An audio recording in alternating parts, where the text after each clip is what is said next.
Lloyd Consulting stickers, t-shirts and mugs are available by clicking the link to the Google form in the video description below.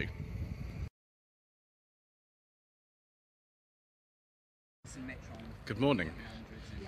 Today is the 25th of September and here we are at the Milton Keynes Museum for the British Leyland or BL Autumn Rally. This is a Slightly Shambolic Shuffle, and so I do apologise in advance if we get things wrong, if we get interrupted by, I don't know, people waving at me, if I fall over, if there's wind noise, if I get things wrong. I'm afraid that's just the way that it goes on this channel. So we've still got stuff coming in. This is the 1100 Club. It's full of ADO 16s. Not all ADO 16s were 1100s, but all 1100s were ADO 16s. If that made sense. Probably not. So 1970-71, Wolseley 1300 Mark II. My grandfather actually had one of these. It was a 1300 Mark II. It was an auto. Unfortunately, he sold it before I was born, but he did have one, and that is that's rather nice. Sort of more on the sort of luxury end of the ADO 16 range. Here we've got something that's very special, very, very early Morris 1100. This will be probably pre-1965. As I always say in these videos, the suffix plates, like the one that's here, weren't adopted by all authorities until 1965. So you can see cars on a 63 or 64 plate without any suffix at all. But yeah, we'll just say, yeah, it's a pre-65, so it's a very early one. It came out of 62. This was the most luxurious type of ADO 16. This is a Vandenpla Princess 1300. I do say Vandenpla rather than any other variation because that's the way that the advertising for Austin Rover used to say it in the 1980s. Other pronunciations are of course acceptable. So it's quite a late one actually, 72-73 on an L. And look at that. I think these actually were leather interior. We haven't got any beige yet, but we will have later. But we do have wood. But one thing you don't get in these is a rev counter. I think the Rileys have a rev counter actually. We still like it though. Oh, another one, a very, very early one. And yes, first of many, beige leather interiors. I do like a nice beige leather interior with wood and champagne flutes and bottles and all kinds of things. So this is a 63. The local authority clearly for this car did go straight to the suffix plates. That is a beautiful condition. It's an auto. So yes, a bit more luxurious than the dash in the original Morris 1100s.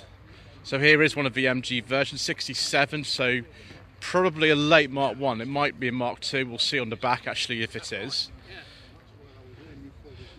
It's got the Dunlop De Novo style alloys on it. There we go, we've actually got a rev counter, so it's an MG, it's got a rev counter in it. So I presume that would just be an 1100, it's just a Mark 1, but very sort of nice two-tone colour. So here is a Mark II Austin 1300. It's quite a different blue from that Riley. It's interesting actually. I don't know what the name of the colour is. So 67, 68. And you can see it's a much more sort of basic dash in this one with the strip speedo, unlike the BMG with all those dials in it. Still very, very beautiful. And someone's actually got the original receipt here from the 1st of July 1968. There we go. From Vincent's of Reading. DP is Reading. This though, AC Coventry, 69 only, Riley Kestrel. I can't remember if it actually said Kestrel on the cars or not, but 1300 or Kestrel or 1300 Kestrel, I don't know. Yeah, it just says 1300, but they think they were marketed as the Kestrel. The Riley's a second favourite after the Vandenpla because you got the rev counter. It's sort of like a sort of combination of the MG and the Wolseley versions. That's very, very nice, but unfortunately in '69 the Riley brand was totally killed off. They decided they didn't need it anymore, so this will be one of the very last Rileys ever made on an H. '69 Morris 1300 here. The Van den Pla rear bumper and interior have been fitted at some point. That's why someone's put a Van den Pla badge on the back. It wouldn't originally come with that. It's very nice though.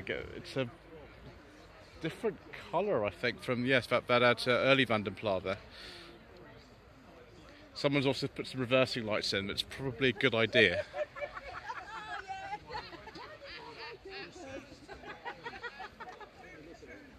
Ooh, Wolseley. Ooh, the sunroof. We can have a look through there.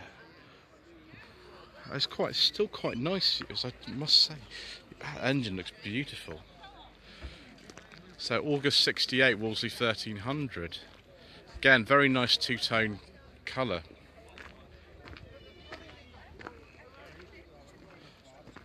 Is that a Webasto roof? I wonder if that was standard. Oh, we've got the... there we go. Yes, it was an optional extra. Servo brakes and a rear heated window were actually options. I think I'd want servo brakes if it were me, for certain. Oh. And now we have, yes, sort of kind of Fawlty Towers type Austin here.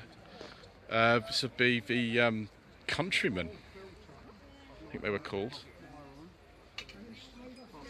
Yeah, it's 1100 as well. The one in Fawlty Towers is red. It was a little bit older than this. This is 67, 68. That was a 67, but otherwise very similar. Ooh. 1968 MG 1300 Mark II, a two-door. Two-doors are always rarer for some reason. I don't know why. Four-doors were more common with the ADO 16, so that's again very, very nice. Obviously kind of got rid of the sort of round dials and put the strip speedo in this one, the Mark IIs.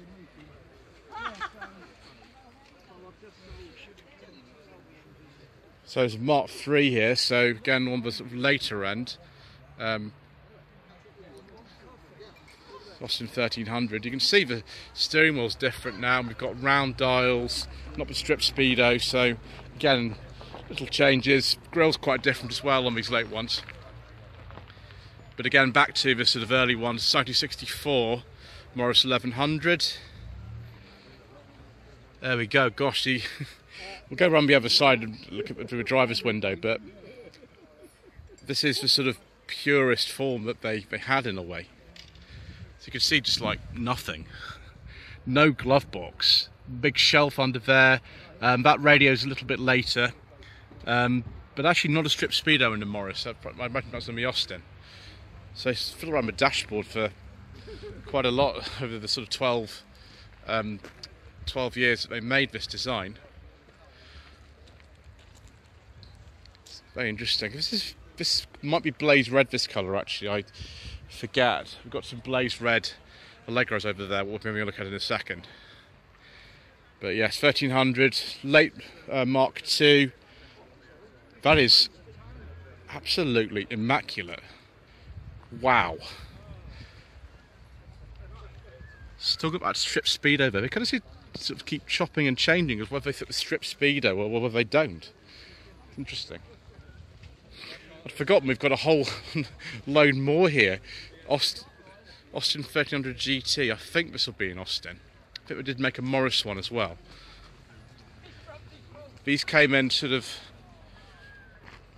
It is in Austin, like 1969, 1970. They're sort of the ultimate version in a way. Another one here. These do look rather appealing, I must say. I'm going to have to sort of get over this little fence here so that I don't trip over. There we go. Yes, excellent. No tripping over.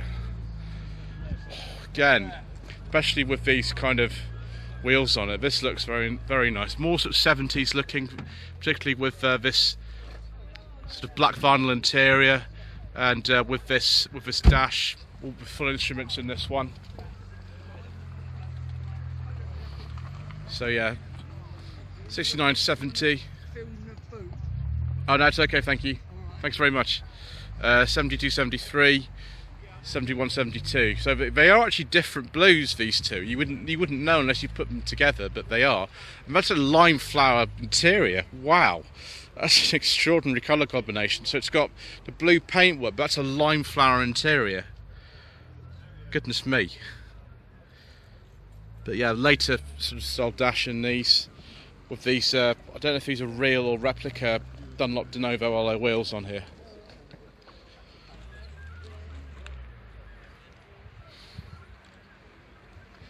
(1966) Riley Kestrel. This is 1100. It's two-tone. Is that a beige leather interior, viewers? Ooh. So I very much like it. Yeah, Riley full instruments.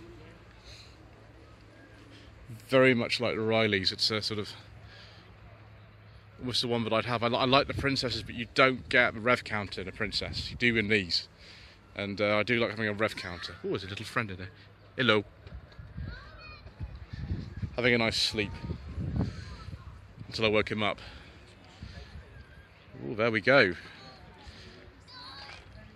Morris Traveller. Yeah, it'll be Traveller, I think these were called. So these Countrymen we've seen, this will be a Traveller. So yeah, it's a 1300 Mark II Traveller. Again, we see the sort of different dash that came along sort of later on. This is quite a late one. 71, 72 on a K. You see, very practical indeed, extremely practical. Oh, and this is the same era as the one in Fawlty Towers. It's not the Austin. This is the the Morris Traveller. This is the I think it's been Mark I actually. Interesting sort of colour for these vinyl seats. Again, it's got the sort of early Morris dash in it, and it's got those wing mirrors like the ones that he hits in Fawlty Towers. Excellent. 6970 Mark II with the wavy grille. Again, someone's left the window open so I can take a look. So there we go, Austin with this very, very austere, very sort of Isagonis strip speedo in it with, that might be actually a Motorola period radio. Heater controls though, like underneath the shelf, so clearly you weren't supposed to use those very much. So yeah, 6970, it's Mark II. Another Vanden Plas with beige leather interior. And look at all that wood. Wood door caps, wood dash. You don't get a rev counter though. Probably I'd say that the sort of best combination if you want the Vanden Plas, probably to go for the auto, because then you don't sort of miss that. If you want to be a driver though, you have a Riley, and so you have a rev counter. So this one, yeah, 68, 69. It's going to be a Mark II. 69 Austin 1300. Excellent. This is a Mark II as well. From the Festival of the Unexceptional. Excellent.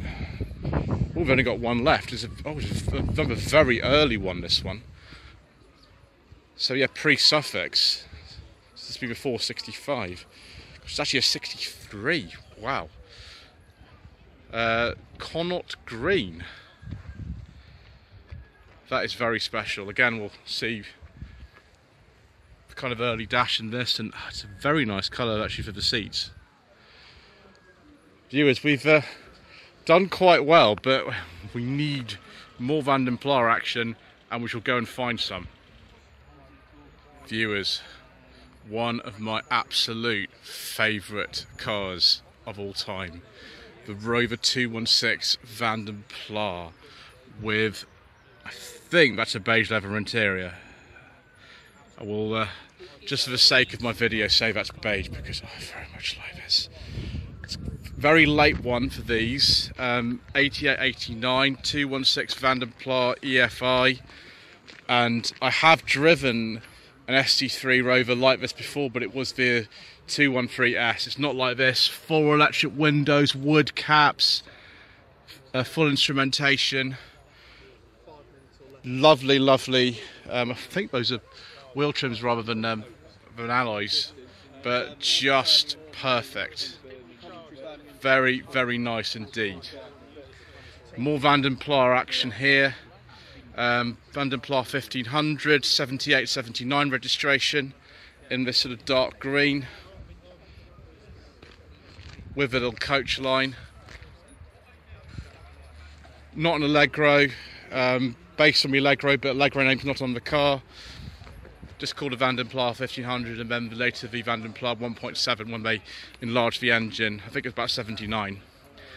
There we go, viewers. I don't know what colour that interior is. I don't think it's quite beige. Not unless it's faded or something. But yeah, it's full instrumentation, 5-speed gearbox. You could get an automatic, of course, as well. Printed tables aren't out today, but you know, maybe the other one that's here will have those out. I don't know. And yes, a Daimler 66 Vandenpla. This is a Series 2 XJ. This colour is absolutely beautiful. 66, so this has got the V12 in it. 7778 registration. What is this interior? What colour is that? It's a sort of dark, deep green. I'm very glad I've got a rubber case on my phone view so I don't damage anything. But absolutely, utterly delicious.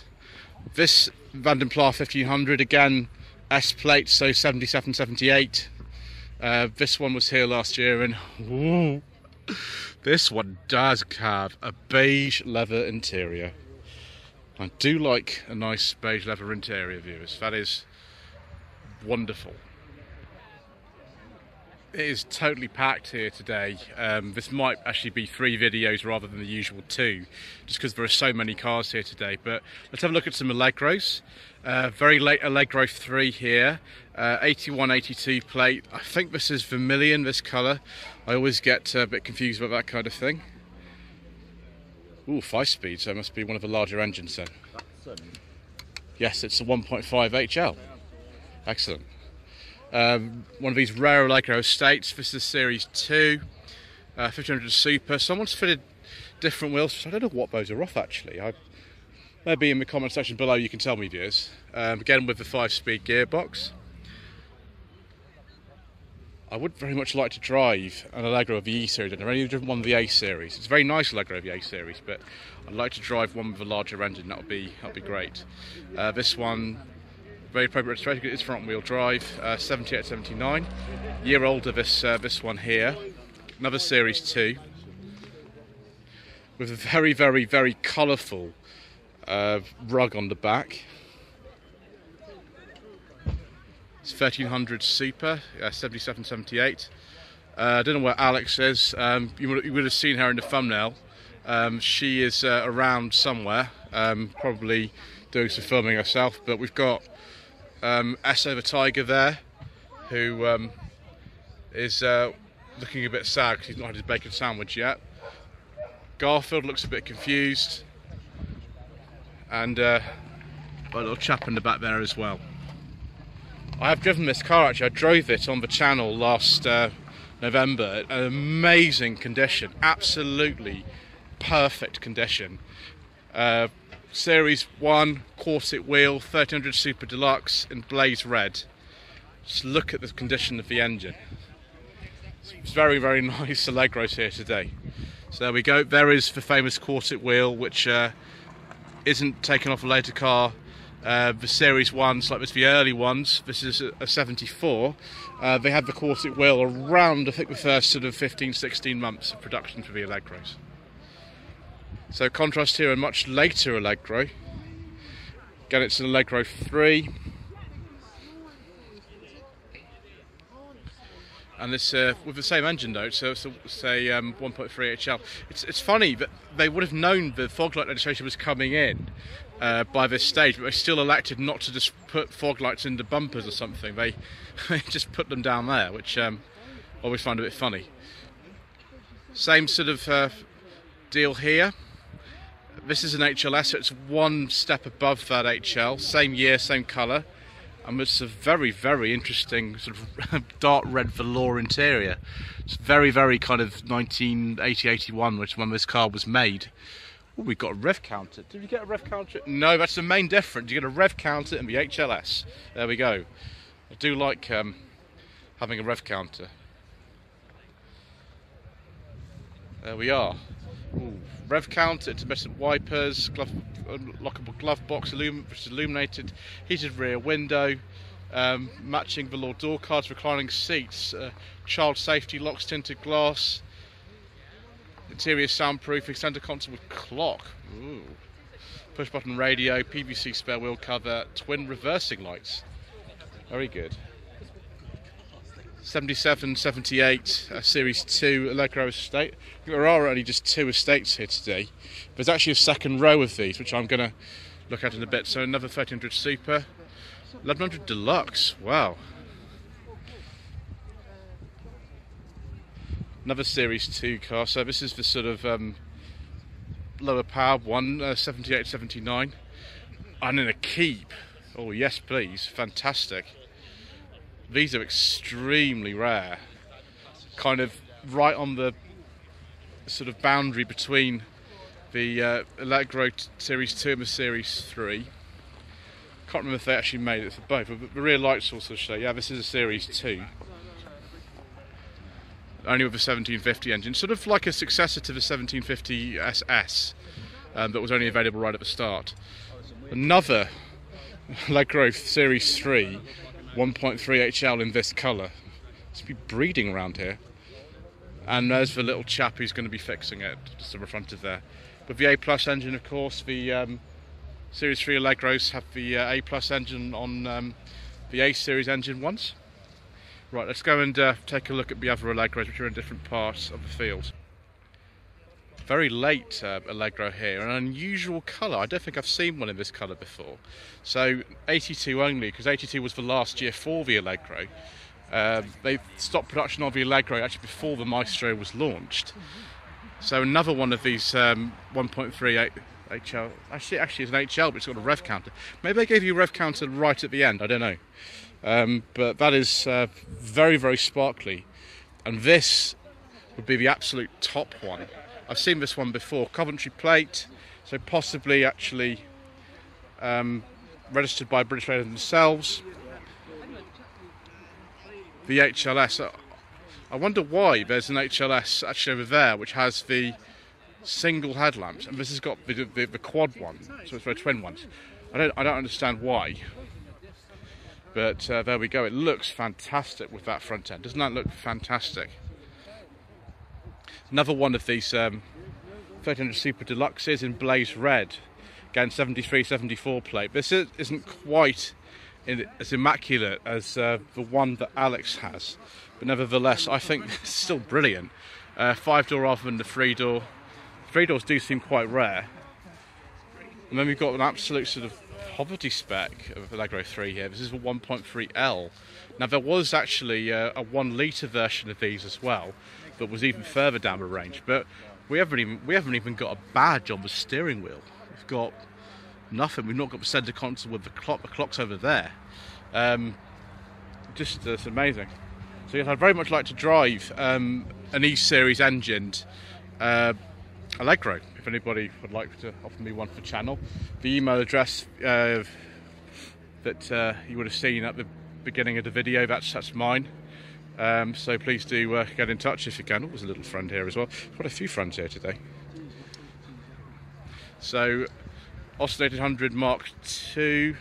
Some very interesting alloy wheels on this one. So I imagine because this plate's been changed, but on the window etching it's got the J, so 7071, now 85. Certainly looks like it sort of means business. Look at that sort of spoiler and the Lucas fog lamps down there. Earlier Landcrab here. I'm supposed to be driving a Landcrab at some point to actually view. It's an early Mark II I've been offered, and this is also a Mark II. There's just the Austin version. Take a look at the dash in this. Again, typical Isagonis, acres and acres of space for putting things underneath, and just for strip speedo, and that's all you get. So the other ones have a bit more. Loads and loads and loads of space, just a bit sort of on the austere side, of course. Got the Austin badge version here. I think this is still, yes, it is still a Mark II, but it's towards the end actually, because they went to Mark III in 1972, and that's a 172 plate. So above these two was the Wolseley. This is a 68-69 registration, 1885. I think this is a, yeah, it's an auto, isn't it? Yeah. Umbrella handbrake. Fantastic.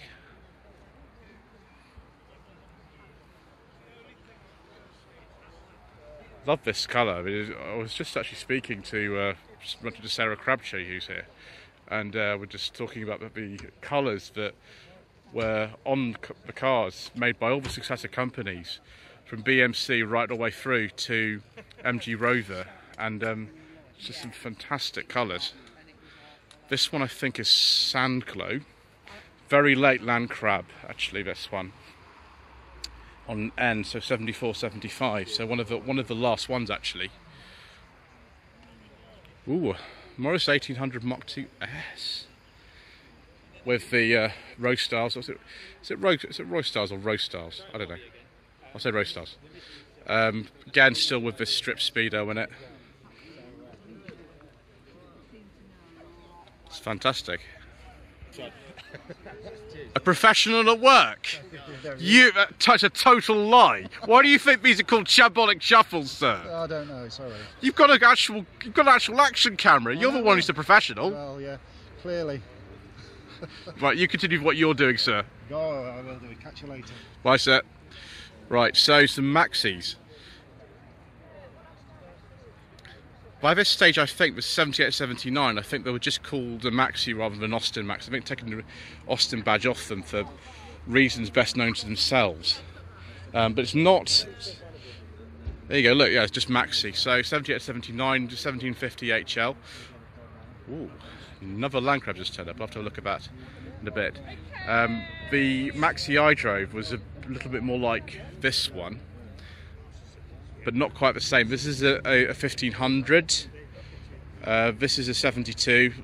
I know 72 like one I drove, but the one I had was a 1750, owned by Mr. Partridge. There we go. Look at that. A sort of red interior with the sort of classic two-spoke steering wheel. Not a cable change though. I don't think there is a cable change Maxi here today, actually. Another one on a K here. Gosh, this colour is absolutely shining today. These are both spectacular examples. The colour's actually different. They're not the same colour. They are slightly different. They are both 1500s from 1972. That one's kind of a more purple colour. This one's sort of more of a black. Another Maxi 1500. They actually made the 1500s quite late. I think it was about 79 when they discontinued them. Something like that. Quite late on, because the Maxi 2s, which I don't think there is one of those here today.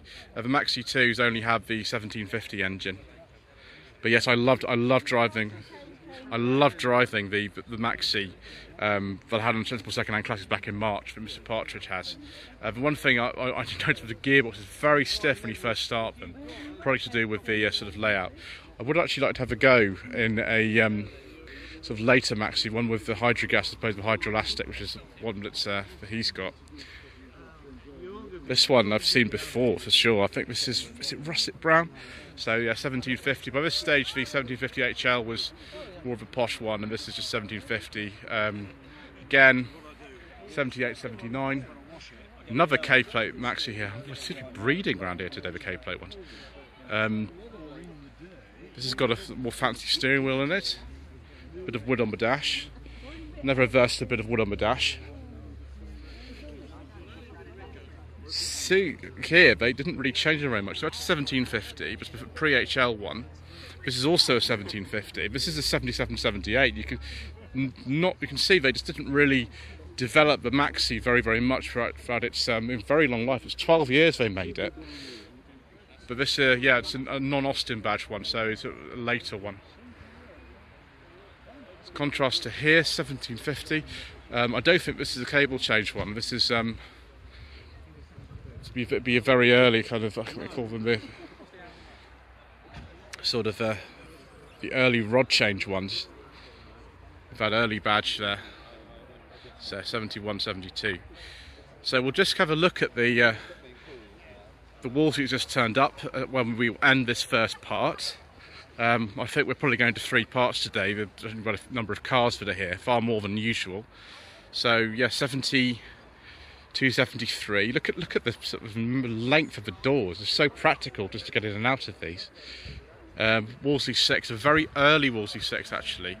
This is the first year they made them. It's fantastic.